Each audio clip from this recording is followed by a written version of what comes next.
Differential equation में हम लोग को नेक्स्ट टॉपिक पढ़ना है एसडी, ठीक है। एसडी का मतलब होता है सिमुल्टेनियस डिफरेंशियल इक्वेशन, इसका फुल फॉर्म आप कह लीजिए, हम शॉर्टकट में लिखे हैं एसडी, सिमुल्टेनियस डिफरेंशियल इक्वेशन, ठीक है।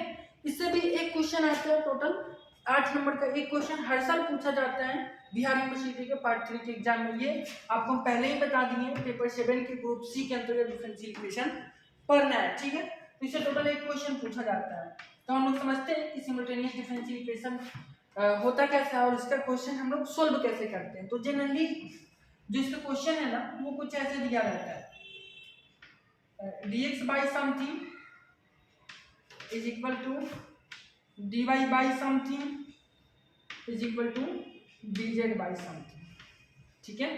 ऐसे इसका क्वेश्चन दिया रहता है, ये तीनों इक्वल में रहता है। और यहाँ समथिंग में कैसे रहता है, तो समथिंग में भी ऐसे रहता है, something plus minus something, something plus minus something, फिर समथिंग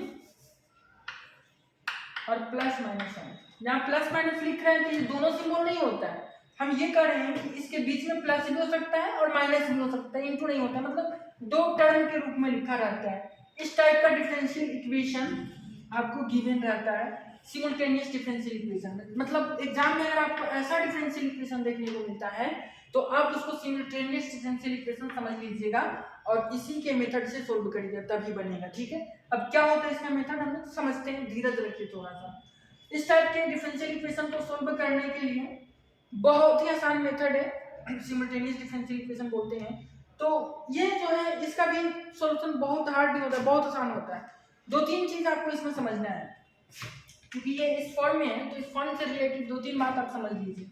जैसे कहीं पे a बाई सी लिखा हुआ है is equal to b by Q लिखा हुआ है is equal to c by p Q R लिखा हुआ है। मान लीजिए इस तरीके का इक्वेशन रेशियो दिया हुआ है इक्वल, तो आप इसको देखकर क्या समझते हैं, मैथ्स में आप इसको ऐसे समझ लीजिए कि अगर आप ऊपर वाले तीनों को ऐड करते हैं a प्लस बी प्लस सी करते हैं और नीचे वाले तीनों को भी ऐड करते हैं p plus Q plus R, तो इसका जो रेशियो होगा वो भी इसी के बराबर होगा, यानी इसके बराबर आप इसको भी लिख सकते हैं।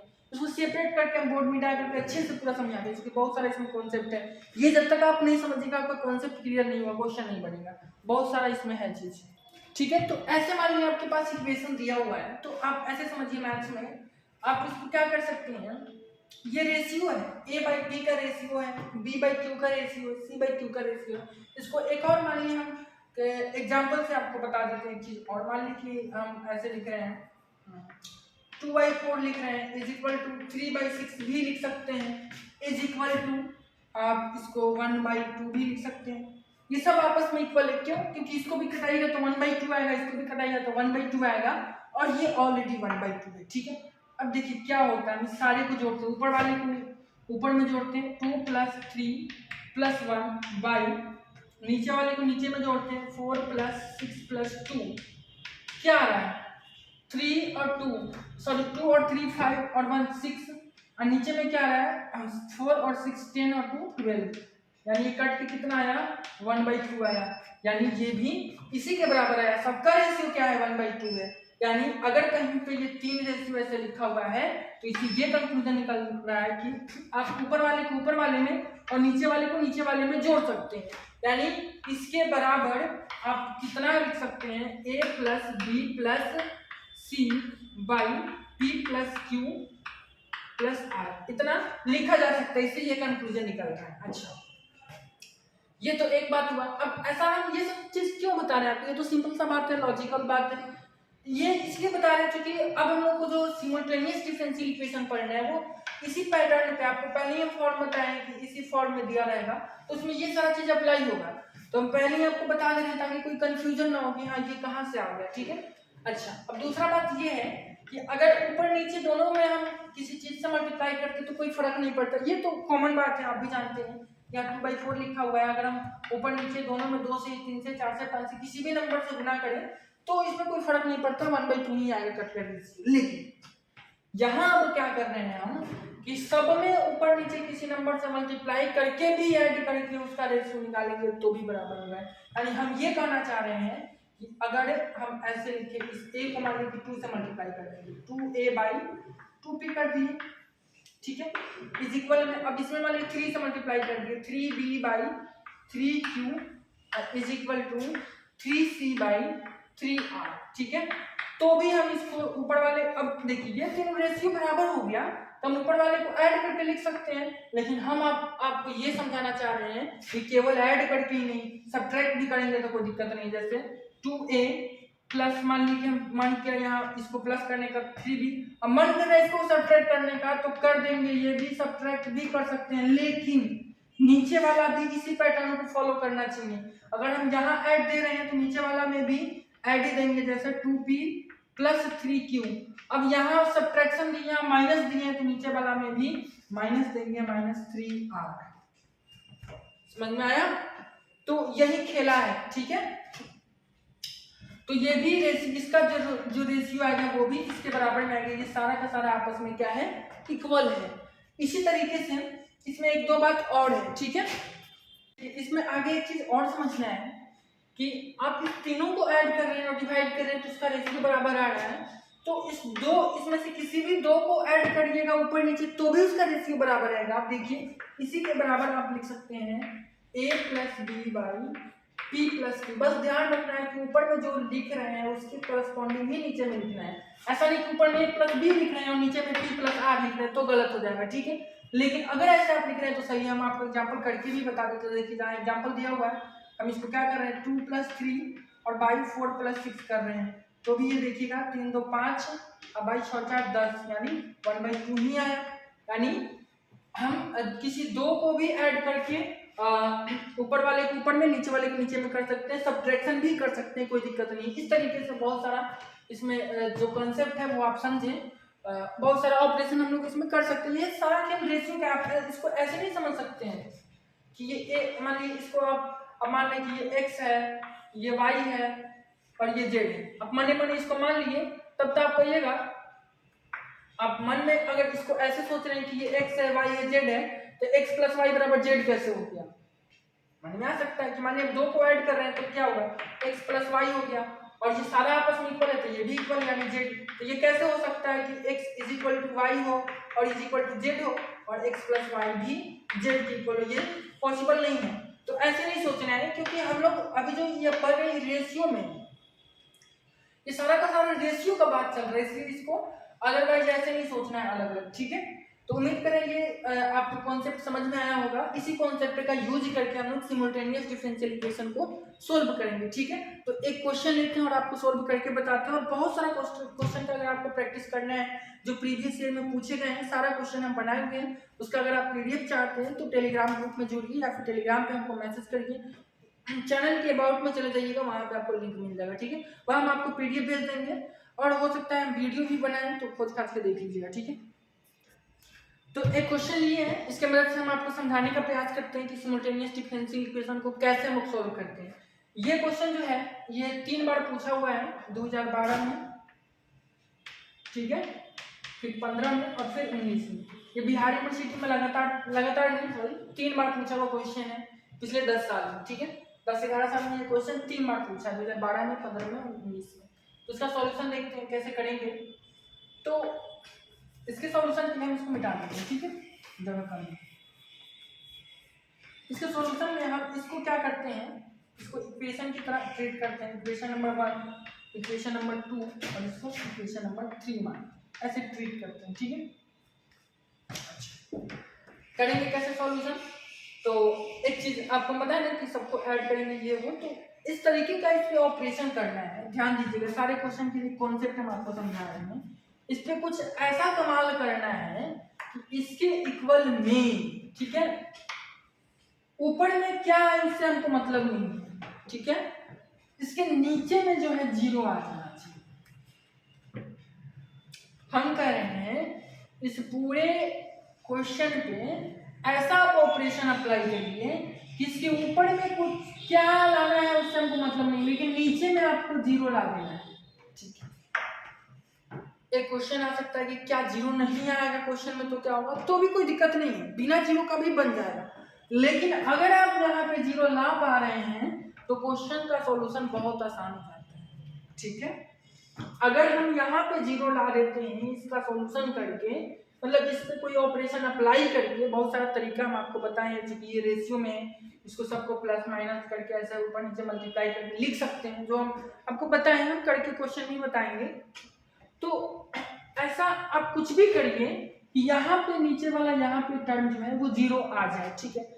आ जाता है तो क्वेश्चन बहुत ही आसान हो जाता है, नहीं भी आता है तो कोई दिक्कत नहीं है। तो कैसे करते हैं, यहाँ पे इस क्वेश्चन को ऑब्जर्व करेंगे, ठीक है। ऑब्जर्व करेंगे, देखेंगे कि यहाँ पे क्या क्या ऑपरेशन अप्लाई किया जा सकता है। यहाँ देखिए mz है तो mz और कहीं नहीं है, अगर हम सीधा सबको प्लस ऐड कर दें dx plus dy plus dz और सबको ऐड कर दें तो क्या 0 आ जाएगा? नहीं आएगा। तो अब देखेंगे क्या ऊपर नीचे कुछ मल्टीप्लाई करके ऐड करने पे 0 आएगा? तो क्या मल्टीप्लाई किया जा सकता है ऊपर नीचे में, ठीक है। तो ध्यान से देखिए, अगर इस टर्म में हम l से मल्टीप्लाई कर दे ऊपर और नीचे, ठीक है, ऊपर में भी l और नीचे में भी l, तो ये जो पहला टर्म है ये क्या हो जाएगा? LMZ हो जाएगा, ऐसे देखना है। अच्छा इसमें भी चेंज आएगा, यहाँ पे भी l आएगा, लेकिन हम अभी उसका बात नहीं कर रहे हैं, ठीक है। अच्छा दूसरे में हम अगर m से मल्टीप्लाई करें, देखिएगा ध्यान से, तो यहाँ पे क्या आ जाएगा? MNX आ जाएगा, ठीक है। अच्छा अगर तीसरे में हम यहाँ पे l से मल्टीप्लाई करें तो LM और यहाँ n से मल्टीप्लाई कर दें, यहाँ पे क्या आ जाएगा? NLY आ जाएगा। अच्छा यहाँ l आएगा तो यहाँ भी l आएगा, और यहाँ m आएगा तो यहाँ भी m आएगा, और यहाँ क्या आएगा? n आएगा। अब ध्यान से देखिए, अब अगर सारे टर्म को हम ऐड करते हैं तो कटेगा क्या? यहाँ देखिए LMZ कहीं है, LMZ देखिए LMZ हो जाएगा, ये प्लस में है ये माइनस में, कट जाएगा। LNY कहीं पे है, देखिए LNY कट जाएगा, ये माइनस में ये प्लस में है, वैसे ही MNX कट जाएगा। सिंपल है। तो आइडिया कहाँ से आया है कि हम इसमें एलिमेंट से भी मल्टीप्लाई करें और इसको ऐड करें? तो सबसे पहला बात ध्यान से देखिएगा कि यहाँ जो है यहाँ जो माइनस है, यहाँ सब में माइनस है, यहाँ दिख रहा है कि 3 को टर्म प्लस में 3 को माइनस में, इससे ये पता चल रहा है कि जरूर कटेगा, ठीक है, क्योंकि 3 को प्लस में 3 को माइनस में। अब क्या चीज से मल्टीप्लाई करें? अरे यार तो यहाँ एल चल रहा है ना, और एक्स वाई जेड है, दो ही चीज है, एक्स वाई जेड है ना, तो LMN है, तो उसी को मन में करके देखेंगे। बहुत सारा क्वेश्चन आप प्रैक्टिस करिएगा, आपको ये आइडिया हो जाएगा, समझ में आ जाएगा, ठीक है, क्या करना है। ओके तो अब हम इसी चीज को अप्लाई करेंगे और इसका सॉल्यूशन करेंगे, ठीक है। तो यही अप्लाई करते हैं, तो इसको लिखते कैसे हैं? तो देखिएगा सॉल्यूशन में, वैसे सॉल्यूशन यहीं से स्टार्ट है, आप इसी को यहाँ पे सॉल्यूशन लिख सकते हैं, ठीक है, और इसको लिख सकते हैं गिवन जो डिफरेंशियल इक्वेशन है गिवन, उसको आप इक्वेशन नंबर 1 2 3 4 मान लीजिए, ये चीज आपने लिखिएगा, ठीक है, वो हम समझाने के लिए लिखे हैं। अब क्या करना है? टेकिंग या फिर यूजिंग L M N, ठीक है, LMN एज मल्टीप्लीकेशन, ठीक है, मल्टीप्लिकेटिव इन इच फंक्शन, ठीक है, रिस्पेक्टिवली, मतलब पहले वाले में L, दूसरे में M और तीसरे में N, ठीक है, एंड एडिंग, उसके बाद ऐड भी तो करना है, ठीक है। तो क्या हो जाएगा इक्वेशन?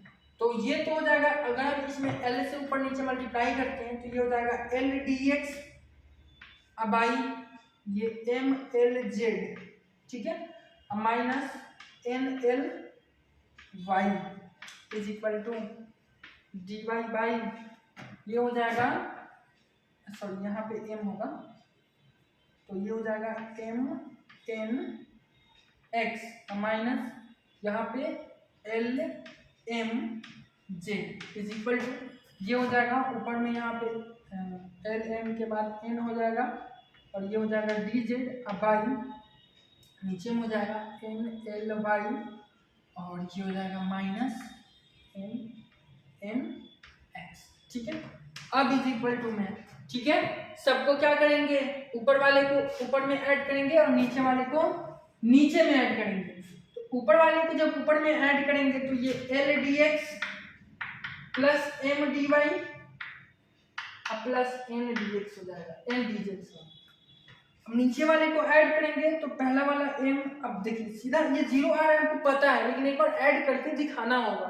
हम यहाँ ऐड किए तब ना पता चला है, तो एग्जामिनर को तो दिखाना होगा। तो एम एल जेड, ठीक है, अब माइनस एन एल वाई, ठीक है, अब प्लस एम एक्स, ठीक है, और माइनस एल एम जेड, और ये फिर प्लस एन एल वाई और ये माइनस एम एन एक्स, ठीक है। इस तरीके से ये आया। अब हम क्या करते हैं, ये सारा कट जाएगा, एक प्लस एक माइनस है। अब ध्यान देने वाली बात है, यहाँ ध्यान से समझिए। अब ये पूरा क्या है, इसके बराबर है, और ये पूरा इसके बराबर है, और ये पूरा इसके बराबर, मतलब तीनों सब चारों जो इक्वेशन है सबका सब आपस में बराबर है, ठीक है। अब 1 2 3 इसका नाम दिया तो इसका नाम 4 दे सकते हैं, 4 5 6 और इसका नाम 7, ठीक है। 7 इक्वेशन है और सातों का सातों इक्वेशन आपस में बराबर है। आप यहाँ से ये भी कह सकते हैं कि 1 4 के बराबर है, 1 फिर 5 के बराबर है, 2 फिर 5 4 के बराबर, सारा का सारा इक्वेशन आपस में इक्वल है। यही रेशियो का कमाल है, 1 से लेकर 7 तक सारा का सारा इक्वेशन आपस में इक्वल है। आप ये नहीं कर सकते हैं कि हाँ ये वाला टर्म सारा आपस में इक्वल है, ये वाला है और ये दोनों नहीं है, ये भी दोनों इक्वल है आपस में, सारा का सारा टर्म इक्वल है आपस में, ठीक है। अब ध्यान से देखिएगा, अब जब सारा का सारा चीज इक्वल है तो हम किसी के भी बराबर इसको लिख सकते हैं। तो इस 6 में 1 से लेकर 6 तक की इक्वेशन में किसी भी एक को हम चुनेंगे और इसके बराबर लिखेंगे। तो फिलहाल हम जनरली इसको चुनते हैं, ठीक है। तो इसको लेते हैं L D X by M L Z, ठीक है, minus N L Y is equal to, इसको ले सकते हैं तो ऊपर में क्या है, L D x plus M D Y plus N D Z है, और नीचे में क्या है, नीचे में 0 है। अब ध्यान दीजिएगा, आपके मन में एक बात आ रहा होगा कि नीचे में 0 है तो हम इसको क्यों लिख रहे हैं, तो नीचे में 0 है तो इन्फिनिटी हो जाएगा, ठीक है। हम लिख क्यों रहे हैं, तो हम एक काम करते हैं, हम ऐसा थोड़ी है कि नीचे में 0 है तो इसको हम जबरदस्ती इन्फिनिटी लिखिए, इस फॉर्म में भी छोड़ सकते हैं। अब हम एक काम करते हैं, यहाँ चूंकि इन्फिनिटी आ जाएगा, अगर हम 0 से डिवाइड करेंगे तो इन्फिनिटी आ जाएगा, हम आगे बढ़ नहीं पाएंगे और परिभाषित हो जाएगा। तो हम एक काम करते हैं, 0 को इस साइड में लाते हैं, तो इस साइड में लाएंगे तो 0 क्या हो जाएगा, मल्टीप्लाई में आ जाएगा, और 0 जैसे ही मल्टीप्लाई में आ जाएगा ये सारा का सारा टर्म क्या हो जाएगा, 0 हो जाएगा। यानी ये ऊपर वाला जो है L D x plus M D Y plus N D Z is equal to क्या हो जाएगा, 0 हो जाएगा, ठीक है। तो वही काम करते हैं,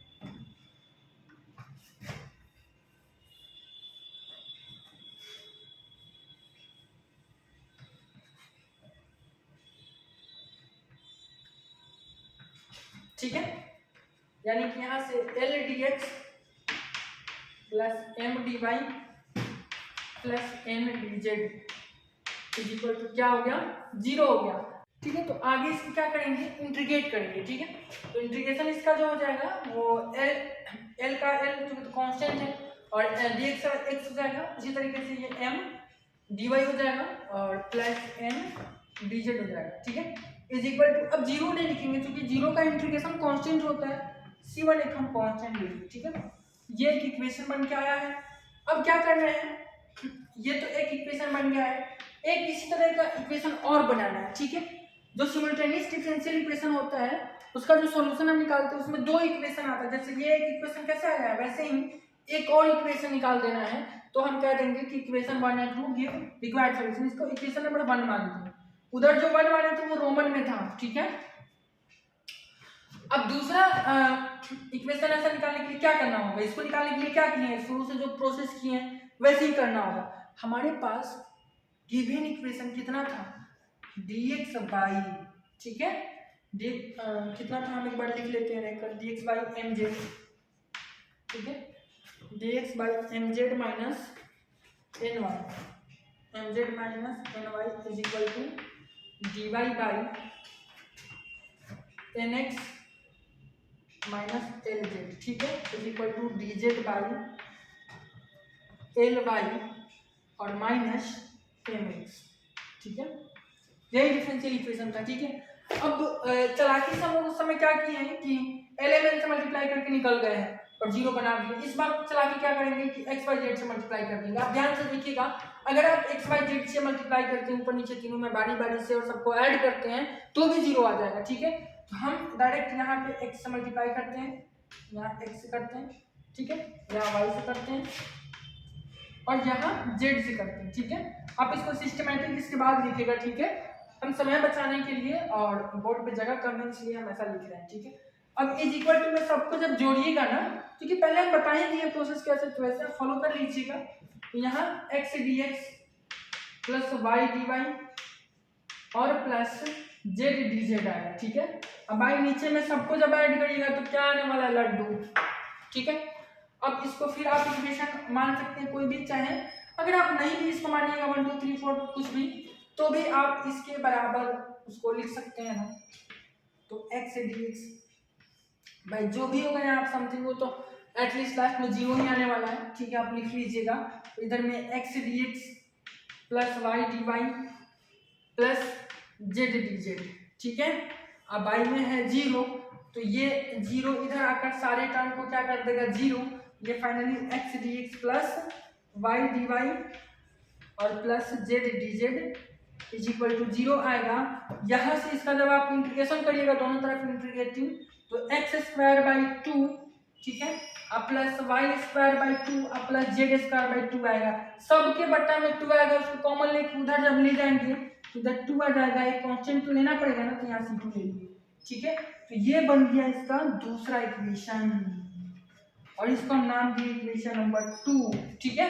तो क्वेश्चन हो गया सोल्व, हम इसको लास्ट में लिख देंगे equation 1 and 2 gives required solution, और यही सिमल्टेनियस डिफरेंशियल इक्वेशन है, ठीक है। बहुत ही आसान है, बहुत ही शानदार है, इसके बिना क्वेश्चन नहीं आता है। एग्जाम में ऐसा हो ही नहीं सकता कि इससे क्वेश्चन नहीं है। इससे कभी एक क्वेश्चन कभी दो क्वेश्चन भी पूछा गया है, ठीक है। तो इसको आप इग्नोर नहीं करिएगा, बहुत आसान है। अब जो नेक्स्ट टॉपिक हम लोग को पढ़ना है ना, linear partial differential equation LPD, वो इसी से रिलेटेड है। अगर ये आपको नहीं आता तो वो भी नहीं आएगा, उससे भी क्वेश्चन आता है, यानी आप समझ लीजिए कि ये बहुत इंपॉर्टेंट है, ठीक है। इसको आप अच्छे से पढ़िएगा। इसका क्वेश्चन अगर और प्रैक्टिस करना चाहते हैं तो टेलीग्राम पे हमसे भेंट करिए, वहाँ पे आप ग्रुप ज्वाइन करिए या फिर हमको मैसेज करिए, हम आपको PDF भेज देंगे। या फिर अगर हम वीडियो बनाते हैं, क्योंकि बहुत सारा क्वेश्चन का हम सोल्यूशन किए, उसका वीडियो भी बना देंगे, तो वहाँ भी आप समझ सकते हैं, ठीक है। इसमें हम कॉन्सेप्ट समझाने के लिए बस एक ही क्वेश्चन समझाएं। मिलते हैं नेक्स्ट वीडियो में।